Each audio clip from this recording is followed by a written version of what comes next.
Hello guys, আসসালামু আলাইকুম। কেমন আছেন আপনারা? আশা করি সবাই অনেক অনেক ভালো আছেন। চলে আসলাম নতুন আরেকটা ভিডিও নিয়ে।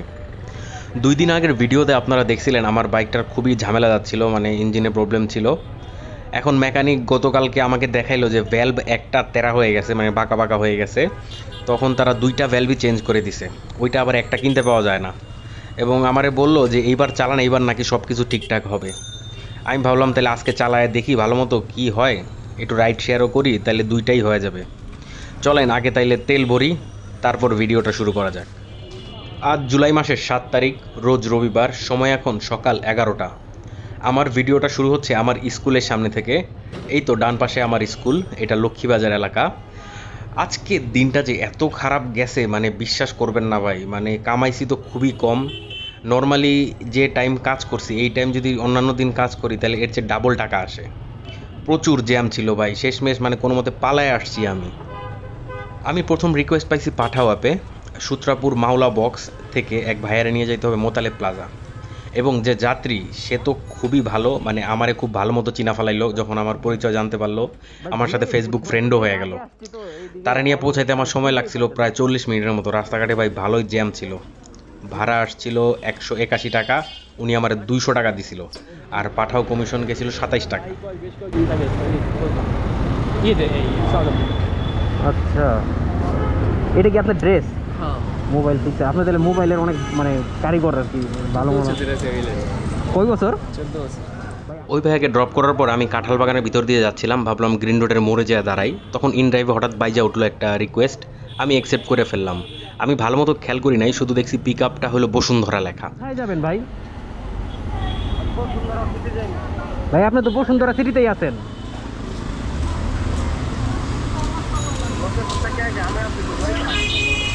দোলাই খাল? ও এইখানে আমি আমি কই আছি জানেন? আমি বসুন্ধরা সিটিতে আছি।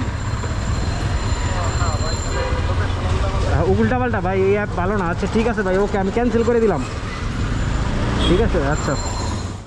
রিকোয়েস্টটা ছিল বসুন্ধরা সিটি থেকেই বসুন্ধরা সিটি, 300 টাকা ভাড়া। যাক, আমি ওইটা ক্যান্সেল করে দিছি। তারপর যাইতে যাইতে পাঠাওতে একটা পার্সেল রিকোয়েস্ট আসলো আলপনা প্লাজা সায়েন্স ল্যাবের মোড় থেকে। একটা পার্সেল কালেক্ট করে নিয়ে যেতে হবে সেই গুলশান ইউসিবি ব্যাংকের সামনে। এখন যে সেন্ডার উনি রিসিভারের নাম্বার দিছে ভুল। আমি আপনার লোকেশনে এসে ফোন দিব। আমি ভাই যারে আপনি কি যার নাম্বার দিচ্ছেন উনিই তো পারছেন না নিবে। কথা বলেন, কথা বলেন, কথা বলেন। হ্যালো,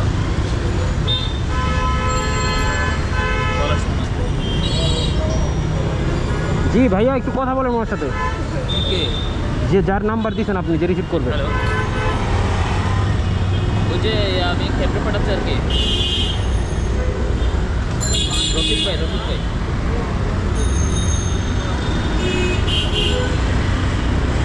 আচ্ছা, আমি নাম্বারটা দিচ্ছি, নাম্বারটা চেক করেন। মানে ব্যাপারটা হয়েছে যে রিসিভারের নাম্বারটা দেওয়া ছিল অ্যাপে ওইটা ছিল 005 লাস্টে, কিন্তু হবে হইলো 500। এখন উনারাও তো ভুল দিয়ে দিছে। আর আমি যারে ফোন দিয়ে বলতেছিলাম যে ভাইয়া আপনার পার্সেল আছে, উনি বলে কিসের পার্সেল, কে পাঠাইছে? তারপরে নাম্বার, সঠিক নাম্বার বের করে আবার ফোন দিলাম। ফোন দেওয়ার পর উনি বললো হ্যাঁ ভাই আমি আসি, আপনি আসেন। আমি তারপর রওনা দিয়ে দিলাম। এখন স্ক্রিনে দেখেন ঢাকা শহরে এরকম পাগল কিন্তু অহরহ দেখা যায়, দেখছেন? আজকের ভিডিওতে আমি একটা বিষয় নিয়ে কথা বলতে চাই, সেটা হলো একটা নতুন মোটরসাইকেল। সেটার নাম হলো বাজাজ ফ্রিডম 125। এটা 2 দিন আগে ইন্ডিয়াতে লঞ্চ হয়েছে। আমি ভিডিও দেখছি, তারা অনেক টেস্ট ফেস্ট কইরা এটারে বাজারে ছাড়ছে। এটা সিএনজি এবং পেট্রোল দুইটা দিয়েই চলে। যে সিলিন্ডার আছে ওই সিলিন্ডারে আপনার 2 কেজির মতো সিএনজি আটবে, আর যে পেট্রোল সেখানে 2 লিটার পেট্রোল আটবে। প্রতি কেজি সিএনজিতে যাবে হলো 102 কিলোমিটার, আর পার লিটার পেট্রোলে যাবে 60 কিলোমিটারের মতো। তার মানে বলতে গেলে কিন্তু অনেক বেশি সাশ্রয়ী। আর বাজাজ ছাড়াও কিন্তু পৃথিবীতে আরও অনেক ভালো ভালো মোটরসাইকেলের কোম্পানি আছে, তারাও তো পারতো তাই না সিএনজি চালিত মোটরসাইকেল বের করতে। এখন সিএনজির ব্যাপারটা হলো এটা দুর্ঘটনা ঘটার সম্ভাবনা আছে। আমি দেখলাম বাজাজ কোম্পানিরা বিভিন্নভাবে টেস্টিং করতেছে, এটার উপর দিয়ে বড় বড় ট্রাক উঠায় দিছে, তারপর এটাকে অনেক জোরে গতিতে নিয়ে যায় বাড়ি খাওয়াইছে, কিন্তু কোনোভাবে বিস্ফোরণ ঘটে নাই। তার মানে কি এটা সেফ? দেখি ভাই ইন্ডিয়াতে তো চালু হইলো, কত দিন চলে সেফ মতো, অনেকেই কমেন্টে লিখছে এটা নাকি টাইম বম। তাছাড়াও যদি ভাই এটা যদি চলে মানে আমাদের জন্য কিন্তু অনেক সাশ্রয়ী হবে, কারণ একটা সিএনজি যে বাংলাদেশে যে সিএনজিগুলো আছে ওদের যে টাঙ্কি ওটার মধ্যে 8 লিটার গ্যাস আটে। এখন এই 8 লিটার প্রতি লিটার হলো 43 টাকা করে গ্যাস। তাহলে চিন্তা করেন মানে 350 টাকার মধ্যে তাদের টাঙ্কি ফুল, আর এক টাঙ্কি দিয়ে তাদের সারাদিন চলে যায়, আর কোনো দিকে যাওয়া লাগবে না। তখন আমরা ওই যে এক টাঙ্কি ফুল করুম 2 কেজি গ্যাস নিব, একদম 204 কিলোমিটার একদম চোখ বন্ধ করে চালায় যাব। মানে আমরা যারা পাঠাওয়ালা আছি এগো কোনো চিন্তাই থাকবো না। এখন যেরকম ওই যে ইনড্রাইভে কম ভাড়া দেয় তখন ভাই ফ্রিও নিয়ে যেতে পারো যদি ওই বাইকটা বাংলাদেশে আসে এবং ভালো মতো চলে। এই যে আমি পার্সেলটা নিয়ে সংসদ ভবনের সামনে দিয়ে যে গেলাম, তারপরে তো বিজয় সরণি মানে ক্রস করতে হবে আপনার গুলশান যাইতে হলে। আর বিজয় সরণির আগে যে সিগন্যালটা আছে ওই সিগন্যালে আমি 50 মিনিট বসেছিলাম। যে রিসিভার সে আমার 3বার ফোন দিছে, ফোন দিয়ে জিজ্ঞাসা করতেছে ভাই কই আপনি। আমি তো বলতেছি ভাই জ্যাম, ভাই দাঁড়ান ভাই জ্যাম। আজকে ভাই বিশ্বাস করবেন এত জ্যাম আসিল ভাই কি কমু, যারা আজকে বেরোইছেন তারা তো জানেনি কি অবস্থা। পার্সেলটা কালেক্ট করছিলাম আমি 12:50-এ, আর ডেলিভারি জায়গা করছি সেই 2:30 বাজে। ভাই 1.5-2 ঘন্টা গেল গা, এবং ভাড়া আসছিল 160 টাকা। নাম কি ওনার? ইশাক। হ্যাঁ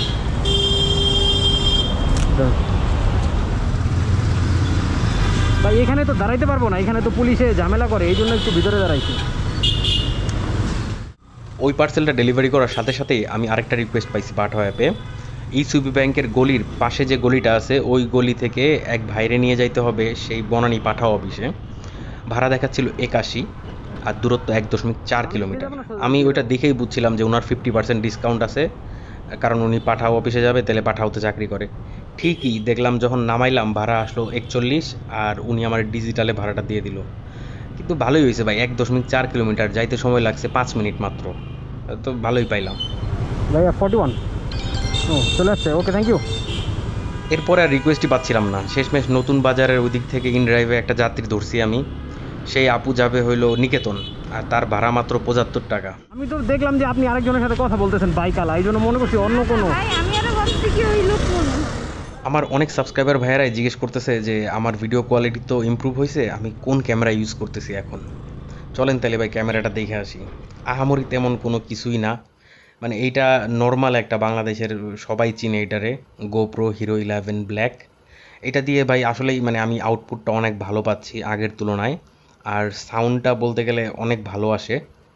নতুন করে এটা নিয়ে আর কিছুই বলার নাই, চলেন আমরা রাইড শেয়ারে ফেরত যাই। এটা দিব মানে ব্লার করে দিব 75। Okay thank you, welcome. InDrive আপনি বাংলাদেশ ব্যাংক ধরেন। ফোন দিয়েছিলাম মনে কেটে দিয়েছেন ভাইয়া, তাই না?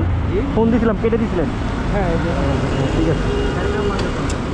এই যাত্রীকে যখন আমি ঢাকা ব্যাংক গুলশান 2 ব্রাঞ্চ থেকে পিক করছি তখন ঘড়িতে সময় 3:30।